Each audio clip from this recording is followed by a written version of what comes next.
ဗိုလ်ချုပ်ဆန်းကဘယ်လောက်များစံပတိရှိလဲဆိုရင်ကျွန်တော်အခွင့်အရေးမှာအမြဲတမ်းပါပါတယ်သူဖဆဖလာဥက္ကဋ္ဌသူတိုက်ပုံမင်းနဲ့ပဲတိုက်ပုံမင်းနဲ့နော်နတ်မောက်သားက33နှစ်မပြည့်ခင်သေတဲ့လူက10တန်းဖြည့်စရာနတ်မောက်မှာကျောင်းမရှိလို့ရင်နံကျောင်းမှာသူ့အကိုဥပဝင်းကျောင်းမှာဖြည့်တဲ့လူကငင်းနေမယ်ထိန်လင်းကစနေသားကမလေးစာနာစိတ်ကြီးနေလိုက်တာတက်မလို့ကာဝေးဦးစီးချုပ်အင်္ဂလိပ်ကိုချမရဂျပန်ခေါ်လာပြန်တိုက်ထုတ်ဂျပန်ထွက်သွားအင်္ဂလိပ်ပြန်ဝင်လာပြီလေလွတ်လပ်ရေးတောင်းဆိုဖို့ငါစစ်ဝတ်စုံချွတ်ပြီဗိုလ်ချုပ်ဆန်းအင်္ဂလိပ်ပြန်လာတော့စစ်ဝတ်စုံချွတ်လိုက်ပြီဖဆပလာမှာငါဥက္ကဋ္ဌနိုင်ငံလုံးမယ်တောက်ဝတ်စုံချွတ်တယ်လေတိုင်းပြည်လွတ်လပ်ရေးကိုလုပ်တဲ့နိုင်ငံသမားဆိုတာတောက်ဝတ်စုံချွတ်ရမယ်ဗိုလ်ချုပ်ဆန်းဘောင်းမီနဲ့အင်ကြီးအုတ်ထုတ်ရှုပ်ဖနာအကုန်ချွတ်လိုက်တယ်တိုက်ပုံအမဲနဲ့ကွာလန်ကရုံးနဲ့ပိုးပိုးလို့တဲ့ခေါင်းပေါင်းနဲ့ချသွားပြီဗိုလ်ချုပ်ဆန်းဖဆပလာဥက္ကဋ္ဌစကြည့်မသိခင်တနေ့ဗိုလ်ချုပ်ဆန်းပြတ်တယ်အကုန်ချွတ်ပြတာဘောင်းမီတွေရောအင်ကြီးတွေရောအုတ်ထုတ်တွေရောဟိုလိုဒီလိုမလုပ်ဘူးသူကဘာညာဟုတ်တကယ်ပြောတာလေမလုပ်ဘူးမြောက်မပေးနဲ့မြောက်မပေးနဲ့လာကိုကြီးမင်းညိုခဏလူတွေမြောက်မမြောက်ပေးနဲ့ကျွန်တော်ကအယိုးကံပြောတာကျွန်တော်6ကလူတွေဆန်းဆန်းကျဲလက်ခုလက်ထတီးနေတယ်ကြောက်စရာကြီးတွေဆရာကြီးကိုအောင်တင်ပြောသလိုမလုပ်နဲ့နော်လက်ခုပ်မတီးရင်မင်းရဲ့အမှုကတာမန်တယ်မမှုတဲ့လက်ခုပ်တီးရင်မင်းအမှုကကြီးပြီးရာဇဝတ်မှုတဲ့မလုပ်နဲ့တော့ဒုက္ခမပေးနဲ့ရောင်းပြောသားမယ်လုပ်နေထားတော့ဖဆပလာဥက္ကဋ္ဌအိမ်မှာနေပြီးဒေါခင်ကြီးနဲ့သမီးနဲ့သားနဲ့ကားနဲ့ထွက်လာတယ်အခုအံ့ဩစရာကြီးတော့ကန်တော်ကြီးဆောင်တာဝါလေးအိမ်ကိုတို့ရန်ကုန်ဆရာကြီးတို့လူများစုသိလို့ကျွန်တော်ပြောတာပါကန်တော်ကြီးဆောင်အခုပြတဲ့အိမ်လေသူ့သမီးနေတဲ့အိမ်မဟုတ်ဘူးအခုရန်ကုန်တက်တော်ဘေးနာတက်ကတော်ရိတ်တာလမ်းပေါ်ကသူ့သမီးနေတဲ့အိမ်မဟုတ်ဘူးအဲ့ဒါကဟိန္ဒူကလာကြီးတယောက်ကအိန္ဒိယမပြန်ခင်လက်ဆောင်ပေးသွားတာတနာလို့ဗိုလ်ချုပ်ဆန်းအိမ်မရှိလို့ရန်ကုန်မှာတိုင်းပြည်ကောင်းဆောင်နံပါတ်1အိမ်မရှိဘူးကွာတယ်ကွာဗညီမင်းညုံနဲ့ကွာဗဟုတ်ကောင်ညီမင်းညုံကြီးပြောတာသူတိုက်ခန်းရှိတယ်အိမ်မရှိဘူးဟဲ့ကြေခွဲစရာကြီးနော်သမီးတို့ထားတာအိမ်မရှိဘူးအဲ့ဒါသူသမီးကသူများပေးထားတာအခုပြတဲ့လူတွေအိမ်ကအစိုးရပေးထားတာကျွန်တော်ဒေါသထားလိုက်ပြောရင်စိတ်ခေါ်မယ်က6သားတွေနဲ့ဘိုးကျောင်းဆန်းသူ့ဘက်သူပတ်စံစွတ်ပြီးတော့လာခကိုစွတ်ပြီးတော့ဝယ်ထားတဲ့တိုက်ခန်းပြော10ပေခန်းမောင်သားချိုးအကြည်တော်အောက်မှာထိုင်နေတဲ့ညီမင်းညိုဒေါက်တာဦးထင်းမောင်ခေါ်စာရေးဆရာနတ်မှုကဗျာဆရာရှိတဲ့မောင်တန်းဆို6တို့ကိုဖေတင်ညွန့်တို့အကုန်လည်းမဖြတ်ခံမယ်ကဲကျွန်တော်လိုက်ပြရန်ကြောင်ရန်ကုန်သားဘယ်လမ်းမှာလဲပြောကျွန်တော်ဆုလေဖျားလမ်းမှာလားပြောကျွန်တော်ပြကဲညီတကယ်ပြောနေတာလို့ညီကျွန်တော်နားထောင်ကောင်းပြောတော့မဟုတ်ဘူး33လမ်းမှာလားကဲပြကျွန်တော်ဘာလမ်းမှာလားကဲဘယ်လမ်းမှာလဲမပြောဘယ်ထက်မှာလဲဘယ်အလွှာမှာလဲစမ်းကြောင်းမှာလားမြင်းဒီကုန်းမှာလားလှဲတန်းမှာလားငါးပေကန်းပြကျွန်တော်တတ်ခံမယ်မောင်တော်ဖြူတတ်ခံမယ်ကဲအောင်ဆန်းကသူ့မဆန်နဲ့ဝယ်ပြီးစုပြီးတော့ဝယ်ထားတဲ့တိုက်ခန်းငါးပေကန်းပြကျွန်တော်ကဲမတော်နော်ကြေခွဲစရာကြီးတိုင်းပြည်ရဲ့နံပါတ်1ခေါင်းဆောင်ကမင်း10ပေကန်းတော့မဝင်နိုင်ဘူးလားကျွန်တော်ကဒေါသထားနေတာ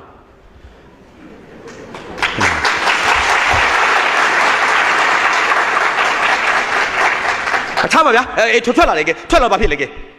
ထွက်လာပြီကားနဲ့ထွက်လာပြီအကျော်တဲ့ဒွိရပ်ပြီလူရင်းတို့ရှင်းရက်ဒရိုင်မာ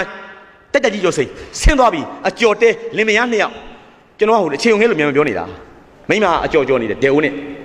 ဘူးတိကျော်လေးဘယ်ရာကျော်လေးကိုလာအထက်လှန်အောက်လှန်ပေါ့ယောက်ျားအဝတ်ကလေးနဲ့ဒါမျိုးရင်နွေးကွက်လေးနဲ့တုံနေတာတတိကျလေးအမိုးလေးနဲ့မတ်တရက်လို့ဘွားဆိုလူတယောက်ဝင်လိုက်ပြီအုတ်ထုံနဲ့ကာကီအေးကြီးနဲ့ကာကီပေါင်းမီနဲ့ဟာ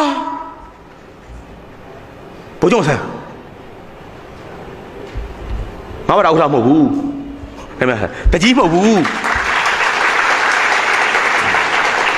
လမ်းဘေးအကျော်တဲစီဆင်းလာတာတိုင်းပြည်ကောင်းတော့ဘိုးကျောင်းဆန်းကဲဖြစ်နေတော့ဟာ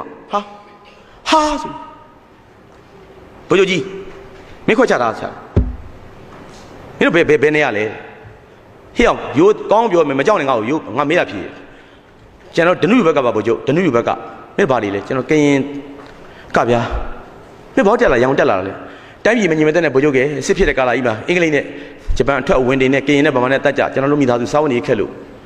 ရန်ကုန်တက်ကြောက်မြောင်းမှာကျွန်တော်တို့အိမ်လေးငှားပြီးနေလို့မင်းတို့စပါလို့တာလေအစကျွန်တော်မြင်းလဲမောင်းတာဘို့ကျုပ်မကြိုက်လို့ကျွန်တော်တို့အကျော်မင်းသားသမီးမရှိလားကျွန်တော်လင်မယားအသားမီးမထွန်းကားပါဘို့ကျုပ်အဆင်ပြေလားအကျော်လေးရောက်တဲ့ခါကျကျွန်တော်အဆင်ပြေဘို့ကျုပ်မင်းငါကြည့်နေတာကြာပြီစွတ်ကြက်ကြိုင်းပြတ်နေ ဒီဇင်ဘာလာကြီးကျွန်တော်တို့ပြသူတပူတွေကြီးပေါ့ရောင်မချမ်းနေကြကြီးငါကားမောင်းရင်နဲ့မြို့ဖြတ်ကြည့်နေတာမင်းတပတ်လောက်ရှိပြီနော်တဲ့ကဲအခုမှဆင်းလာတာမဟုတ်ဘူးတိုင်းပြည်ကောင်းဆောင်ကကားနဲ့တွိုင်းလဲလှမ်းကြည့်နေရသေးပါလို့လမ်းပြပိတ်သက်ကိုကားမှတ်တယ်မလူတွေကြက်သလားချောင်းသလားဈေးတယ်လေးတွေဘယ်လိုစားကြသလဲဒီလိုကြီးဂုံငွေကြီးနဲ့မဟုတ်ဘူးသူကမဟုတ်ဘူးသူကမဟုတ်လေဘာလဲကျွန်တော်ရိုးပြောတာကျွန်တော်မျက်စိကဘေးမချော်နဲ့တို့ကြီးမဟုတ်ဘူးဟိုကြည့်ဒီကြည့်သွားတာလေကြည်ရင်ကြမ်းလိုက်မှတွေ့တော့ဟေးအလွန်ထူးဆန်းနေနော်ဆင်းချလာလားအေးမင်းကိုငါပြောမယ်ကွာငါအိမ်မှာ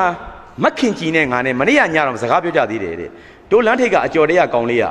အဲ့ဒီမရှိဘာမရှိနဲ့မခင်ကြီးရဲ့ငါတနာနေတာငါတနေ့တော့ဆင်းမေးဦးမယ်ဆိုငါခုရုံးညင်နေတဲ့ဆော့လို့ငါဆင်းမေးတာတဲ့မင်းအဲ့ဒီမရှိဘူးလားအဲ့ကြမှာဆွတ်ကြကျင်းတဲ့ကောင်လေးကဘိုးကျကျွန်တော်မှမရှိပါဘူးဗမာပြည်သူပြည်သားများဆင်းရဲပြီဆိုရင်မတို့ကုန်းကောက်เสียမရှိပါဘူးဟင်္ဒရာတက်ကတူမှာနေတယ်ကျွန်တော်တက်ကတူရှိအပေါင်ဆိုင်လေးကကိုသိန်းဝင်းနဲ့ကျွန်တော်လည်းရင်းနှီးလို့ကျွန်တော်သွားထိုင်နေတာလာပေါင်လိုက်တာထမင်းအိုးတွေစောင်းနေမကြသေးပါဘူးကျွန်တော်ရန်ကုန်ပြောင်းလာတာ3နှစ်ရှိပါသေးတယ်အမတို့မောင်သားချွဲတော့မဆိုးဘူးကျွန်တော်ဒါပြောလက်ခံတယ်ဆရာဦးကျွန်တော်တို့မဆိုးပါဘူးသူဆိုးသူများဟာဆရာကြီးကြောက်ဆရာကောင်းတော့မနေ့ကအိယာထလာတယ်ညဆောင်ချွန်အိတ်တယ်ဆောင်းရင်းချမ်းလို့ရော့ဘယ်လောက်လဲ400ယူသွားတယ်ဟင်းလာဈေးထွက်သွားတယ်အဲ့ပြန်လင်မယား2ယောက်တောက်တူမရအကုန်လုပ်တယ်ဝက်သားတောင်းထမ်းတယ်ရော့ပေး50ပေး100 9000ထမ်းမယ်ဆရာကြီးတို့ပေး150ဆရာအဲ့လိုပေါ့ဆရာရေဘိုက်စားတယ်မင်းကဝက်စားမယ်လက်ဖိတ်တောင်းမယ်စိတ်တောင်းမယ်ပြီးရင်ဘောလုံးထဲမှာအိတ်မယ်ဈေးကအိမ်သာမှာတက်မယ်ပန်းချင်းချမယ်ဆရာရေညနေဆောင်သွားတော့အခါမှာသူတို့လက်ထက်မှာ5-6ဝါ1000ချွတ်သွားပြီဆန်လေးတစ်လုံးဝယ်မယ်ငါးလေးဝယ်မယ်ရက်ွက်ထဲပြန်လာတယ်မနေ့ကပေါင်တဲ့ဆောင်ကိုရွေးရမယ်ညကြချမ်းမှာဘူးရော့400အတိုးက40ကျွန်တော်တစ္ဆာစကားပြောပြရသည်6ကကျွန်တော်ဗမာမိတ်ဆွေများကျွန်တော်အမျိုးတွေတွေ့ရတယ်ပဲကျွန်တော်ကြည့်ရင်လည်းတို့လူမျိုးတွေဆင်းရဲပြီဆိုရင်အမရေစိတ်ကဘာမှာအမေရိကန်မှာဆင်းရဲတာကဇိမ်ခံကားမရှိတ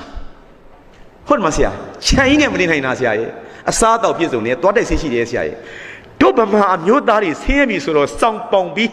းငါခွေးငါကွာစိတ်ညတို့နိုင်ငံကွာနာကြည့်လိုက်တာကွာကျွန်တော်ကိုသိန်းဝင်ရခမတီးရဲ့လုပ်ငန်းကိုဗျာဆရာရဲ့ကျွန်တော်စားဝင်ရေးလုပ်ရတာဆရာအတိုးမယူနေပေါ့ဗျာလို့မယူရင်ကျွန်တော်ဘာရက်တည်မလဲဆရာရဲ့ကျွန်တော်အတိုးလေးစားတာလေကျွန်တော်လည်းစိတ်မချမ်းသာဘူးဆရာကိုသိန်းဝင်ဟာ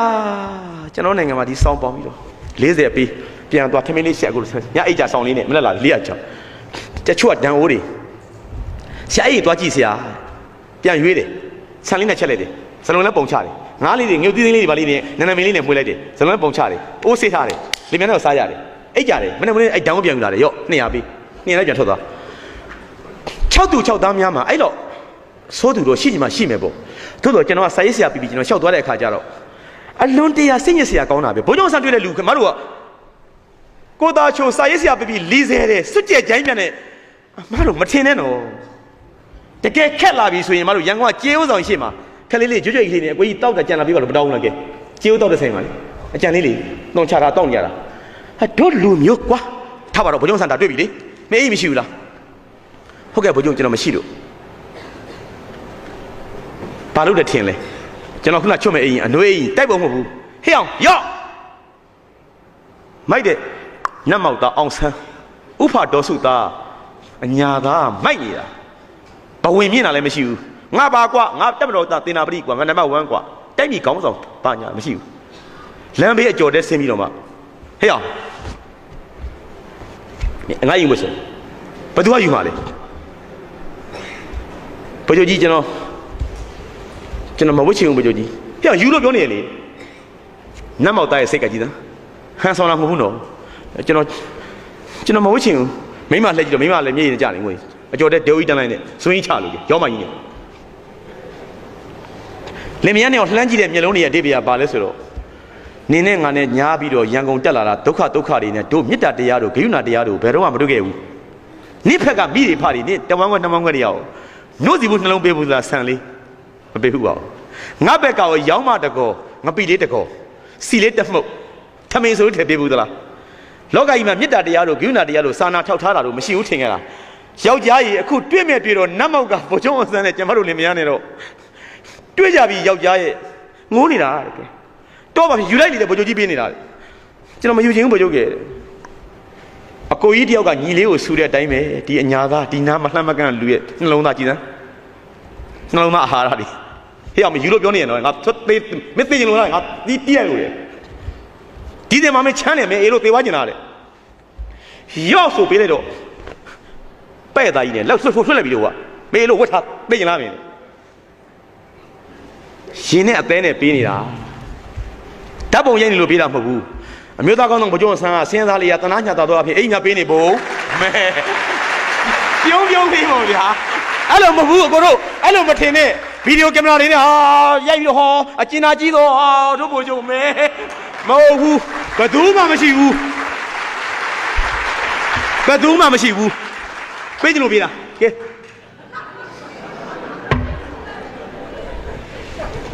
ရော့ဆိုပေးချလိုက်မှာပတ်ရသားနဲ့ဝုံဆိုကားပေါ်တက်ကြော်စိတ်ဟိအောင်မောင်းဆိုတော့ဗိုလ်ချုပ်ကဒရိုင်မာတက်ကြကြီးကြော်စိတ်ကိုစင်ကြီးတက်ကြကြီးကြော်စိတ်လေနောက်ကဗိုလ်ထွန်းလာမောင်းရိုးငိုလိုက်တာမတဲ့တဲ့အတိုင်းနဲ့တော့ဘာဖြစ်နေလဲတော့မိမကလေဘာဆို့နေပြင်ထဲမှာမြေတိုးလိုက်အေးငိုကြည့်လိုက်တိုင်းပြည်ကောင်းဆောင်တယောက်လမ်းဘေးကပြည်သူလူထုတယောက်ပေါ်မှာ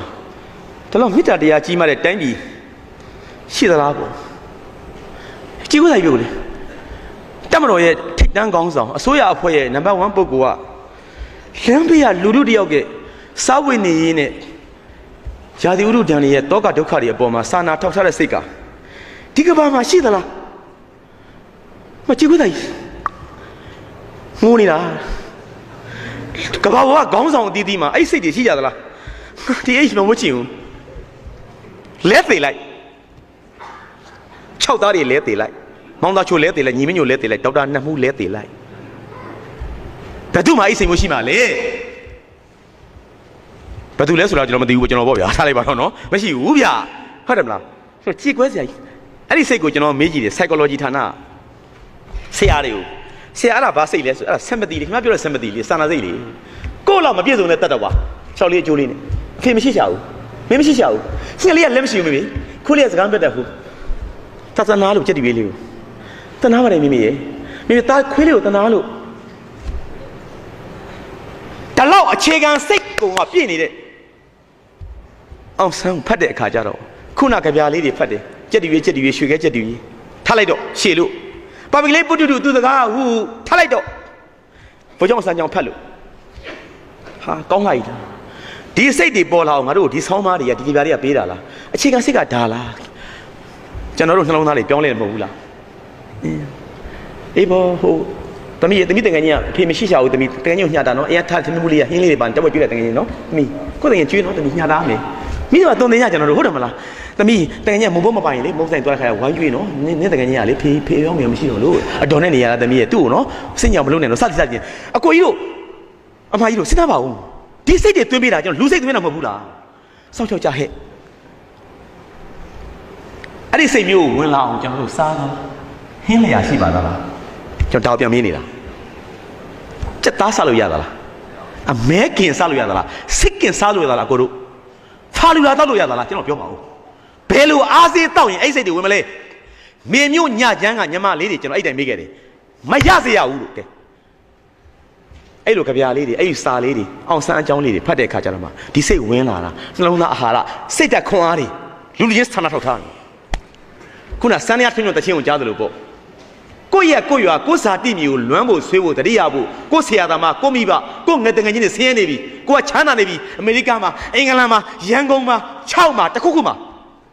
ငါရွာလူတွေနွမ်းပါလို့ငါတို့စောင့်ရှောက်မယ်ဆိုစိတ်မျိုးတွေပေါ်ဖို့အကိုတို့ဘာစားမှာလဲကြက်သားကြော်စားမှာလားမရဘူးကိုတို့